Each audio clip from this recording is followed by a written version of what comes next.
It's Lucha Libre with liver spots. It's the Outdated Wrestling Hour. Yeah.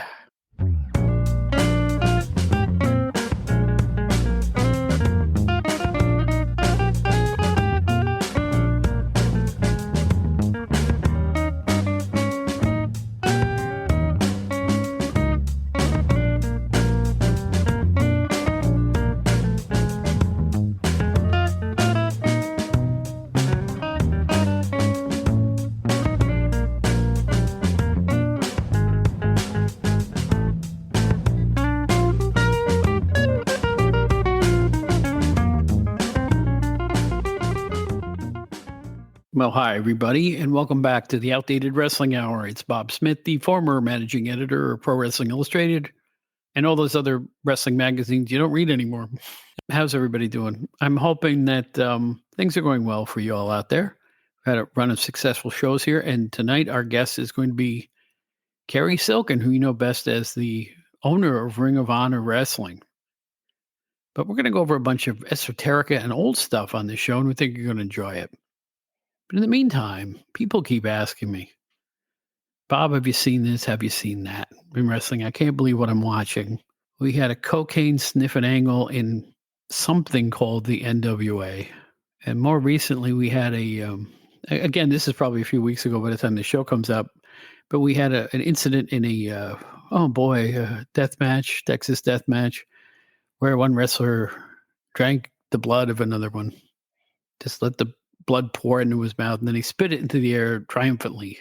I wish I could say I'm bothered by all this stuff, but it's par for the course. You know why?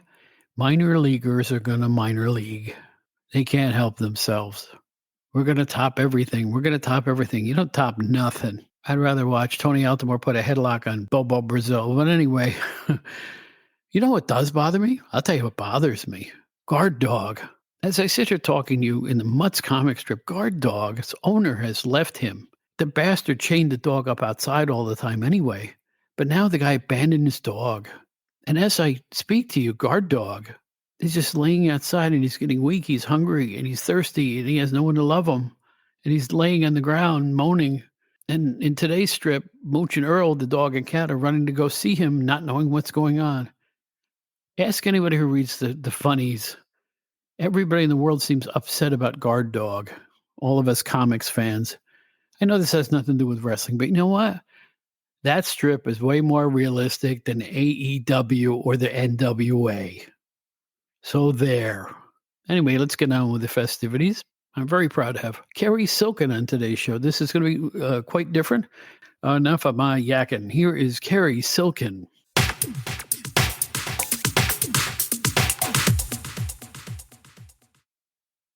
Okay, gang. This one's going to be a little different. This is someone I've never met, but it's somebody that everybody out there admires. He's the former owner of Ring of Honor, and I'm honored to have Cary Silkin as a guest on my show. Can you believe it? How you doing, sir? Thank you, Bob. Thank you. Not only am I a former owner, I was in the inductory class to the Ring of Honor Hall of Fame. Yes, you beat me to it. Okay. For what that's worth. But no, it's worth something. It's worth something. Hey, you entertained a lot of people. That's why we're here, right? Yeah. The title of your podcast is what? The Outdated Wrestling Hour. Outdated, right. And as we were talking off the air, I'm sort of a contradiction to that because I started watching wrestling. I've pinpointed the date almost. Okay. January of 1966. Wow. My cousin Mike, who you might even know this guy through your magazine dealings.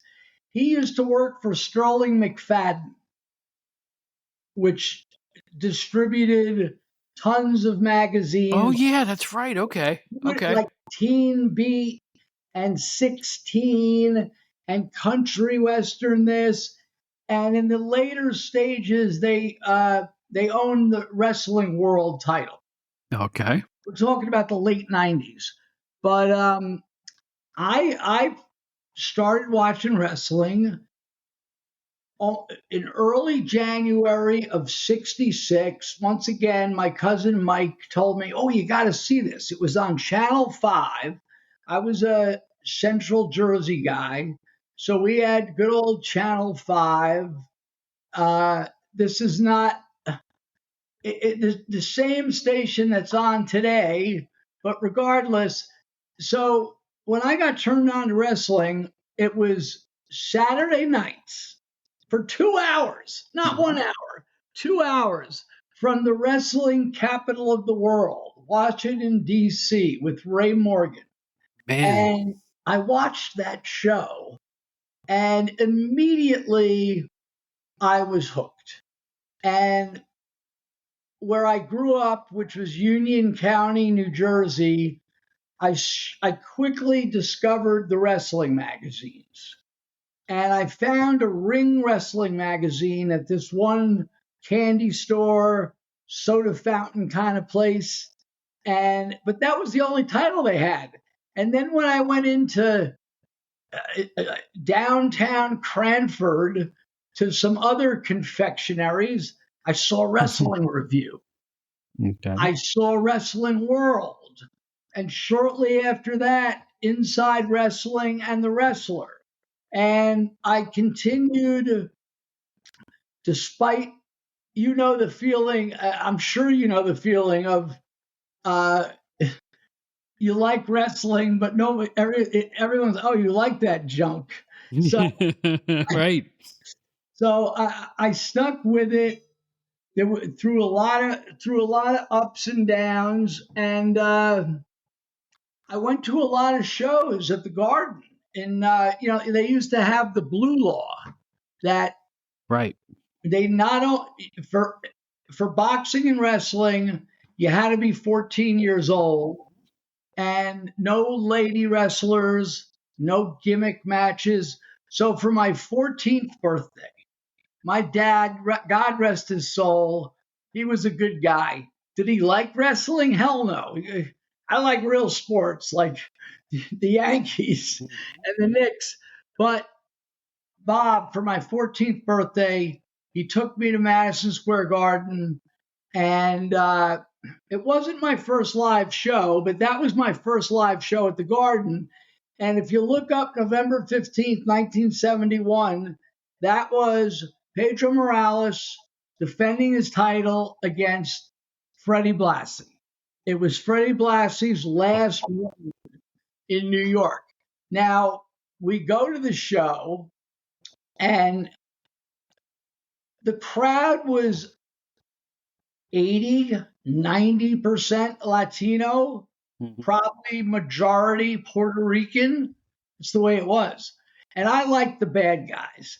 So when Blassie came out, my little 14-year-old ass stood up.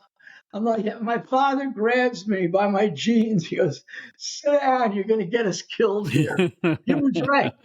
But yeah, I followed wrestling all through, despite how uncool. It was uncool in the 60s and 70s, going into the 80s, and I always kept my eye on it.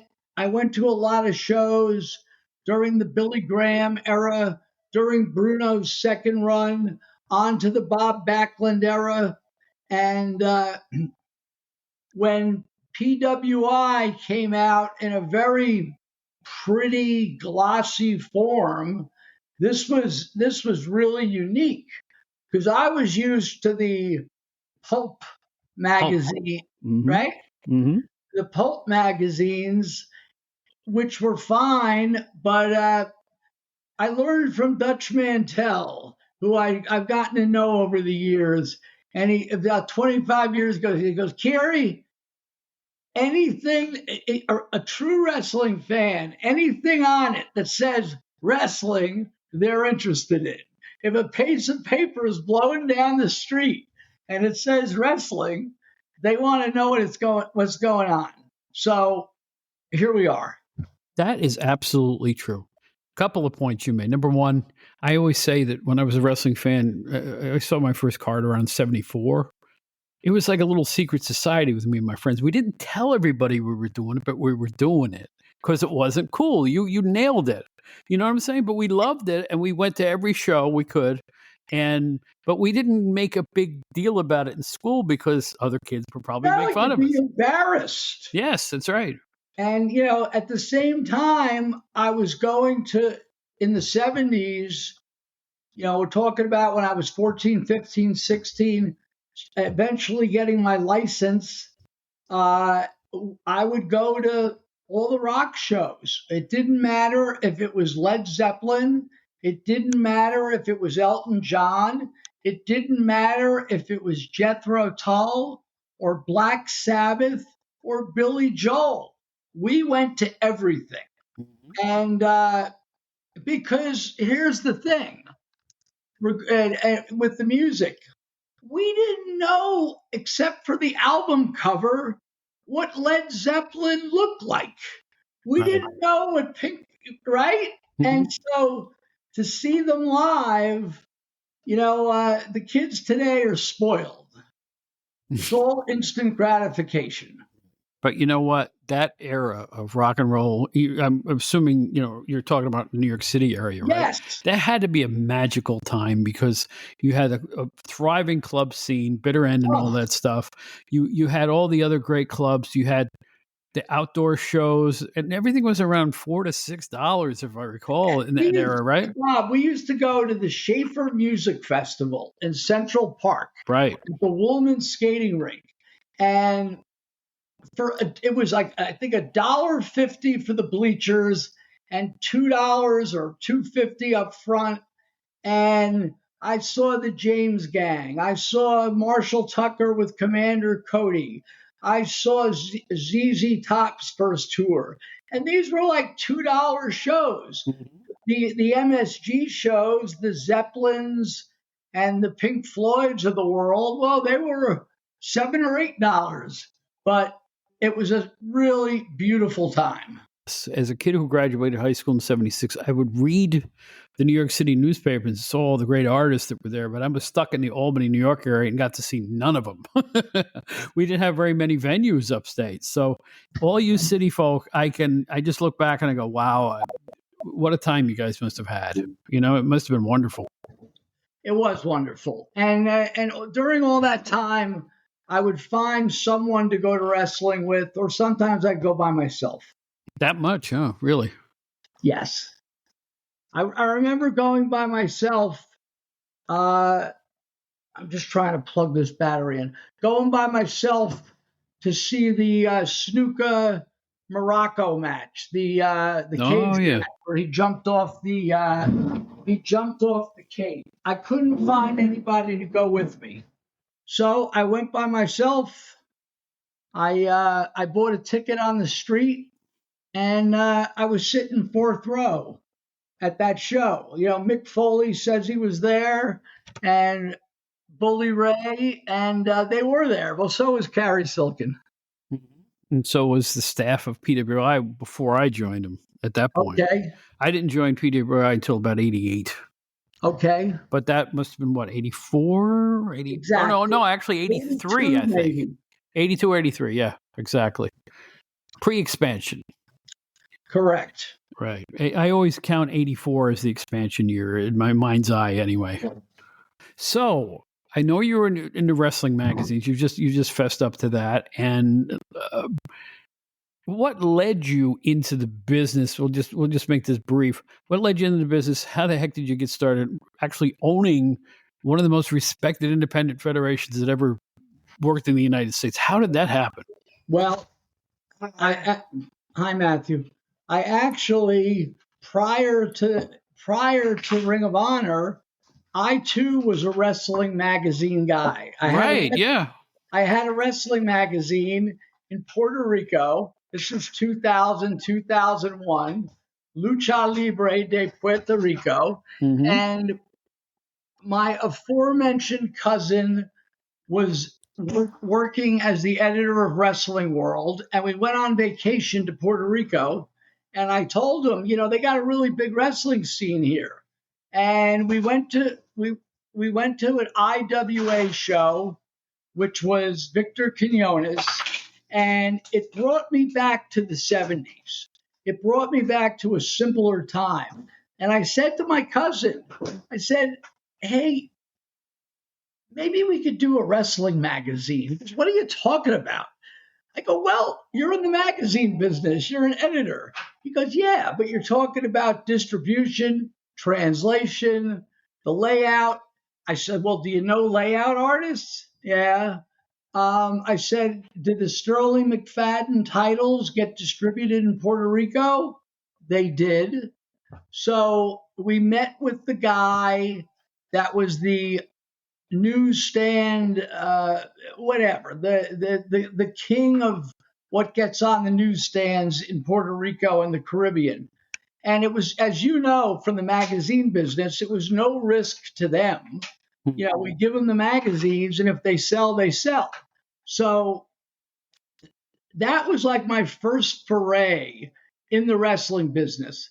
We tried hard, Bob, but we were only able to do 4 issues. Right. We just couldn't get cooperation. It sold okay on the newsstands, but there was too much to overcome. But doing that, quote unquote, got me in the wrestling business, which eventually led to Ring of Honor. I was a big ECW fan. There was that void, as you well know, in the 90s. So I would go down. This is Eastern Championship Wrestling. Right. I worked for them, yeah. Right. And once again, I'm going by myself. And I go down to the arena, and it was the night that they had, it was the original Sheik with Sabu against, maybe it was Kevin Sullivan. No, that's right. That is right. You're nailing it, yeah. I'm like, wow. Wasn't Abby was his partner? Maybe, but that sounds like it's what it was. There's something going on here. Mm-hmm. And so, the point is, for better or for worse, or despite how other people felt, I was always a wrestling fan, and that led me to Ring of Honor. I knew the guys that started Ring of Honor because they used to sell tapes at the ECW arena. And I knew the guys. So when ECW folded, I said, somebody, these guys are going to start a promotion. I had a feeling. And I was right. And they didn't need my help for about a year. And then about a year into it, they came to me looking for financial support. And one thing led to another. There was an incident that we don't need to talk about with one of the former owners, allegedly. Right. And I wound up being the sole owner of Ring of Honor. So we're talking 2004 to late 2011. Right. And I knew we had a good thing. I knew that we were not going to compete with WWF. Who would think that? But I knew we had a good product. But it was a financial disaster, and because of my passion for the business, because of me, because of my ego, and once again, I knew we had something good.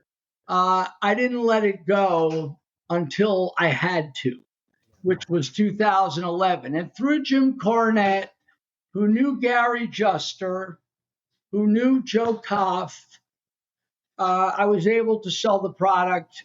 And eventually, in 2019, under the Sinclair banner, we did Madison Square Garden.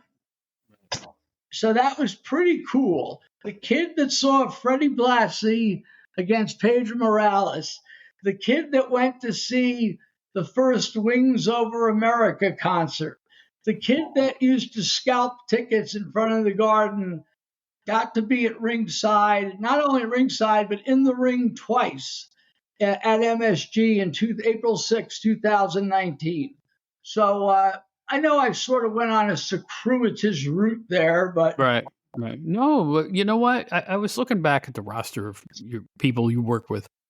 I mean, what a legacy. I mean, you worked with the man who eventually became Seth Rollins. You worked with AJ Styles and Austin Aries and Bryan Danielson and that, CM Punk and right. Let's not Charlie forget. Haas and Let's not Adam forget Cole and right. Kevin Nigel Steen and McGuinness, on. Right. the Briscoes, Adam Cole, uh, and bringing it up to more modern times, Dalton Castle and my good friend Jay Lethal. Mm-hmm. And it gave them a platform to, display their wares, for lack of a better way to put it. And WWE, even though we were only drawing 400 people, 600, maybe 1,200 in New York when we finally got there, WWE kept their eyes on us. And you would think they wouldn't give a damn, but you know how they operate. It's like it was very strange, but we had a good thing, Bob. No, you really did. And you know what? Here's what I always liked about Ring of Honor, and I can't say anything about it now because I don't look. But I will say that of all the independent federations, Ring of Honor is the only one that make me didn't want to rip my own head off and dribble it down the street because it was not dumb. All right, Ring of Honor was sports oriented like no other federation was, and I always appreciated that just for the meat and potatoes matches and what matches they were. I mean, come on now. We had some fantastic stuff. We also, along the way, we got lucky to be pre-approved. That's not the right word. I got to work with Mick Foley for like 6 or 7 shows. I got to work with Ricky Steamboat for like 6 or 7 shows because they liked what we were doing. Mm-hmm. And then Cornette, I had a good relationship with him, which most wrestling promoters can't say, but he was good. And plus, I respected what came. If you don't know history, you're destined to repeat the same mistakes, something like that. I'm butchering the saying, but I wanted to present history in Ring of Honor. And we did that. We brought in Dusty Rhodes. We brought in Bobby Heenan. We brought in Bruno Sammartino, Bill Watts, the Midnight Express, Kamala, because, and here's a good story, and if anyone will appreciate this, you will. 2006, we're at the Manhattan Center. And the booker, Gabe Sapolsky, did a wonderful job. I said, listen, we should have Bruno come to a show. He's like, like Gabe's 20 years younger than us. He's like, Cary, I know he was your hero, but our fans just don't care about him. I'm like, Gabe, we're literally in the shadow of Madison Square Garden, literally. And I said, I got a feeling the fans are going to care about him. So we brought Bruno in. We did one of those, him and Jim Cornette did one of those shoot interview things. And then the day of the show, the evening of the show, the line to get Bruno's autograph and pictures paid for him. And Gabe came up to me in a rare moment of humility and said, Cary, you were right. and it was just, getting to be around Bruno and talk about a gentleman. The best. The best, the absolute best. I had many dealings with him. Every time I talked to him, I felt like I knew him for 10 years. Even the first time I met him, there's nobody like Bruno Sammartino. No, he never let his status get in the way of his gentlemanly, self. He was the ultimate gentleman. What a nice man. And when, at the Ring of Honor show, in the first half, we brought him out and he did the rah-rah speech for Ring of Honor. and he says to the crowd, we did have a sellout. You know how everything is always sold out? They're hanging. Well, it was only 1,200 people. We had a sellout. They were hanging from the rafters. And when Bruno came out, it was probably between the second and third match. He got like a 5 minutes, or maybe it was 4 minutes. He got a long standing ovation from these kids and these other like-minded fans that respected pro wrestling and obviously knew Bruno. And when finally the crowd quieted down, Bruno's first words were, I'm blown away. I can't believe this, especially since most of you that are here weren't even born before I had my last match. But, if you don't know Bruno, you don't know Mickey Mantle, and you don't know, but you do. If you're a baseball fan, you got to know Willie Mays and Mickey Mantle. Right. If you're a theatrical or a film fan, you got to know Robert De Niro and Humphrey Bogart, and that's the way I feel. It's the best of the best. At least here in the East Coast. Other parts of the country may not feel the same, but for the East Coast, Bruno was it. First time I ever visited New York City, I'm looking in the window of a Italian barbershop, and there's Bruno's signed picture right behind the, right next to the cash register. That's how revered he was in New York City. Absolutely. And I'll tell you, there's a guy that always lived clean and was in great shape. And when he passed away, I'm like, what chance do I have? Right? Yeah, well, I will say this. I think the reason people love Bruno is even though he was, wrestling is wrestling, but he wasn't BSing anybody ever. When we spoke about wrestling, he spoke about it from his heart. And nobody ever wrote scripts for Bruno Sammartino. Everything he ever said came from within him, and he really meant everything he said. He didn't take any quarter when it came to some of the stuff that happened in the ring. In terms of if he didn't like an angle, I know he used to talk about it. Or if he didn't like, some of the German wrestlers were a little bit flamboyant. He didn't care for that either. Right. In his day, he was crushingly honest. He really was. And I think the fans picked up on that. They could tell he was sincere. I don't know if that means anything in wrestling anymore, but it did back then. It means very little.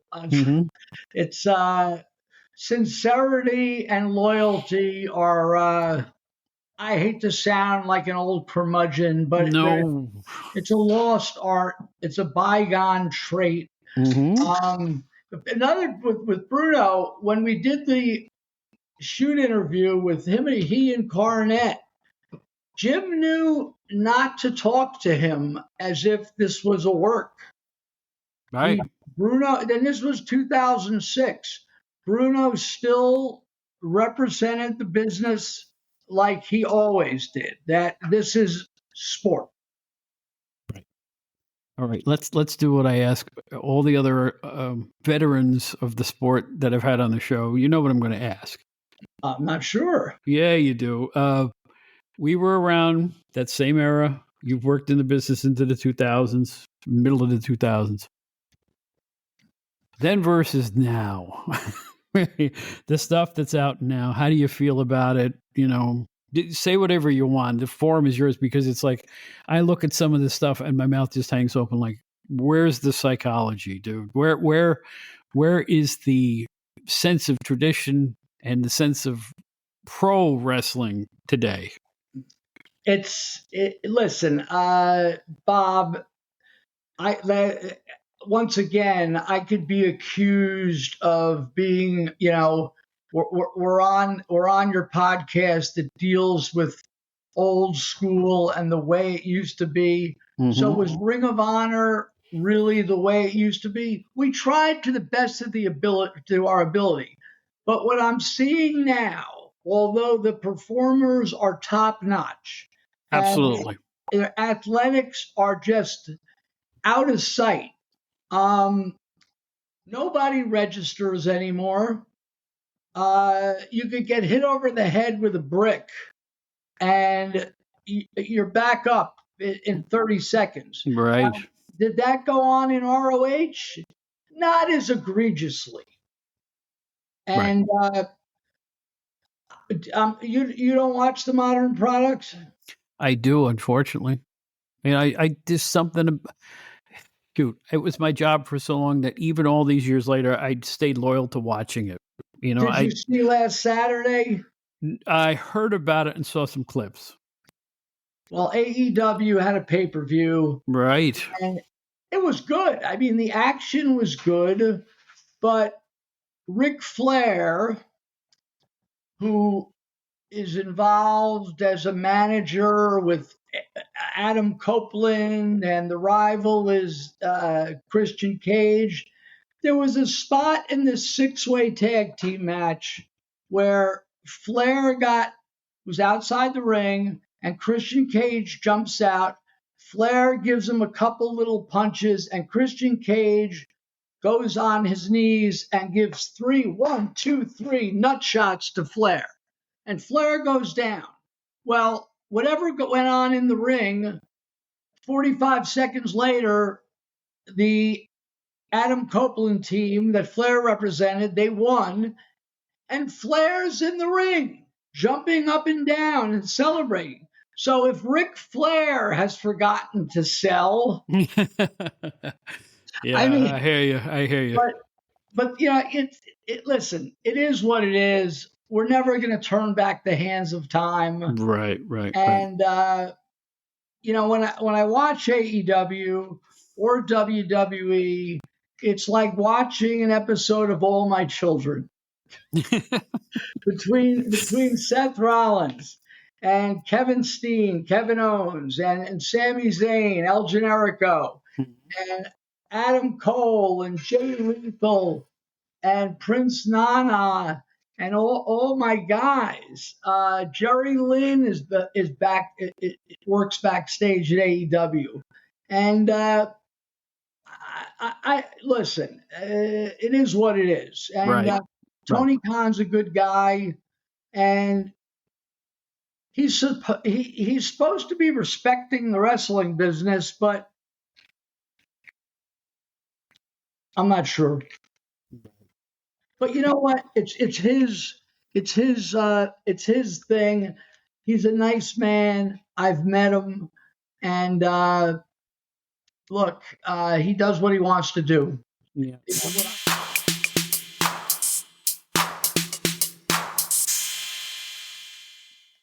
Well, we're going to refer to this as part one of the Cary Silkin adventure because something happened on his end and we had some terrible audio difficulties. But you know what? I think it's kind of cool just the way it came out. So we'll have Cary back as soon as we can get him back. We'll have part two. How's that sound? So we're going to call it part one of the Cary Silkin adventure. What a guy. What a life in wrestling. I still have a bunch of questions for him. And I'm hoping we can follow up on this very, very soon. So let's get on with our commercial announcements. First of all, we're going to look at our. You can hear me rattling my paper here. I don't care. There. No, maybe my noise gate will kill it. In any event, here's what's coming up on the Outdated Wrestling Hour, kids. On November 24th, you heard Brad Drake. On December 1st, you heard Paige Von Hess Sutherland. Oh, what a great lady she is. Now you're hearing Cary Silkin, and next week we've got a newcomer to the wrestling scene. Who is he? He's Tyler Peters. We're going to get all into that very, very soon. I want to let you know that on December 22, we're going to take our holiday break. We're not going to have a show that week. Our last show of the year will be December 29th, which will be a best of Outdated Wrestling Hour show. And then we start our second season in January. This is season number 1, and we made it all the way through the year. And I got all of you to thank for that. So thanks a bunch, guys. We really appreciate it. Hold On a Sec is our theme song performed by the great guitarist Brian Teo. Outdated Wrestling Hour .buzzsprout.com. That's our website. Hear all of our shows there. If you don't want to listen through an app, you can just go to that website and bang, you're there. You can also learn about the Outdated Wrestling Hour fan club. For a nominal fee, you can become part of the production of this show, help perpetuate us into the future, take part in Zoom-style meetings, maybe win a prize or two. It's all to learn about at Outdated Wrestling Hour .buzzsprout.com. I'll try that. You hear a little echo there, I'm sure. Write to us at outdatedwrestling@gmail.com. Find me on Facebook. I'm Bob Smith. I'm the one singing with BB King on the lead page. Is that what they call it on Facebook? My page. I have a page. Look for Bob Smith. It's the shaggy-haired guy with a shitty grin on his face. You'll find it. It's there. So in any event, it's another episode of the Outdated Wrestling Hour in the can, where we will have Cary back to try it again with better luck, hopefully, with our electronics. Things happen with podcasts. He was at home when we were recording. I think his family was making dinner or something like that in the same room. So I'm hoping it all came out good. And he's an interesting guy, a longtime wrestling fan, a longtime wrestling professional, and the fact that it would even come on my meager little podcast is a real honor for me, Cary Silkin, and we'll do it again. So until next time, peace to everybody out there and love to you too. My name is Bob Smith, formerly with all those wrestling magazines. We will see you for the next Outdated Wrestling Hour. It's a good one featuring Tyler Peters. Peace out, yo.